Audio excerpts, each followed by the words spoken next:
Hello there. Imagine this scenario. You're at a party with 40 other people. It's a fabulous party. Music, fun, laughter. Everybody having a terrific time. Well, almost everybody. Three or four folks are sitting by themselves in a corner looking for whatever reason. Pretty miserable. Someone takes a video of the party.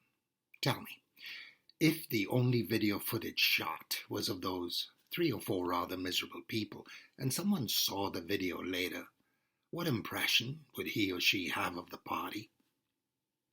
Pretty lousy, right? Even if in truth the party was awesome, and 36 others were having the time of their lives. Well, that's the power of focus. It's the same with the greatest computer on earth, our mind. What we consciously choose to focus on impacts how we think, and therefore how we feel, and therefore how we act. Clearly, meaning is a matter of focus, or, put another way, nothing in life has any meaning except the meaning we consciously choose to give it. Our challenge then is to control our internal world, so that we are not at the mercy of our external world and whatever it chooses to throw at us. And that is why it is critical that on a daily basis, even an hourly basis if necessary, that we stand guard at the door of our mind, that we are consistently representing things to ourselves in a manner that is positive, wholesome, and empowering. Even as I say this though, I recognize there will be situations when to do so will be far more difficult than it sounds. Let me explain. A couple of months ago, I was hit by a debilitating attack of sciatica. I was rendered incapacitated, unable to stand at the kitchen sink for more than a minute to wash a simple cup. Couldn't lie on my back for more than 3 minutes before pain seeped through my left leg, rendering sleep impossible. One dreadful night, immersed in pain, I sat quietly in the darkness of my basement, watching the minutes agonizingly tick their way into hours. How in God's name could I find meaning in this hopeless, hapless, horrendous situation?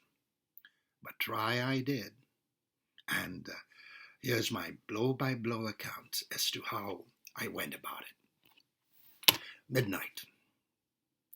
My thoughts go to the little boy who asked his mum, "Why do people get sick?" And his mum replied, "To know how good it is to be well." Okay, I get it. The minute this is over, I promise I'll treat my body like a darn temple. 1 a.m. I keep looking for meaning. Maybe I'm going through this to learn to appreciate at a deeper level the suffering of others. I get it. 2 a.m. Now my thoughts drift to my wife, my friend, her care and concern, and I get to understand how mutual dependence nourishes the seeds of togetherness.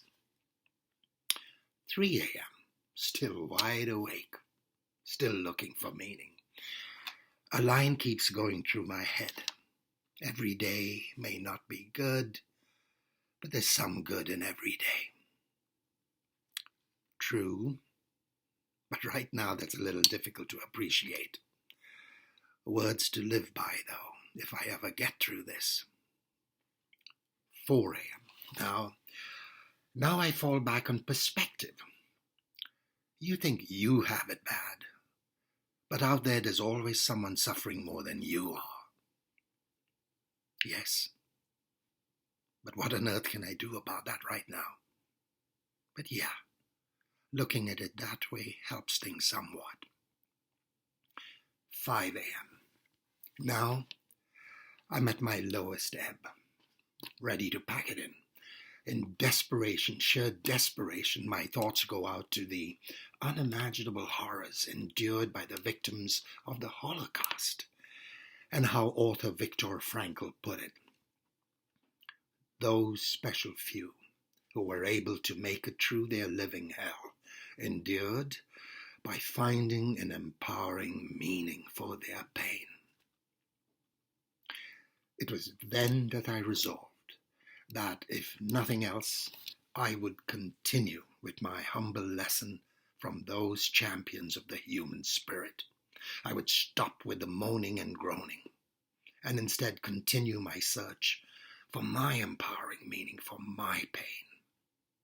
The best I could finally come up with was that I would offer my trials and tribulations to my Creator as atonement for whatever wrongs I had committed in my life.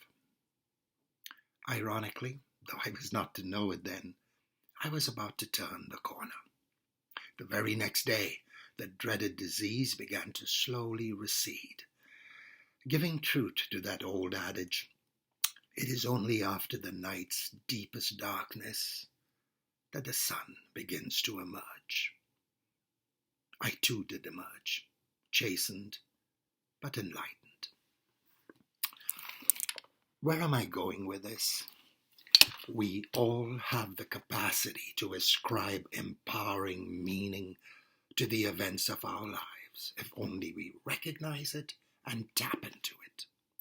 Clearly, there will be moments when finding meaning will appear to be beyond our capacity for human reason. There will be moments when we are consumed by pain, remember? Anger, sorrow, even desperation.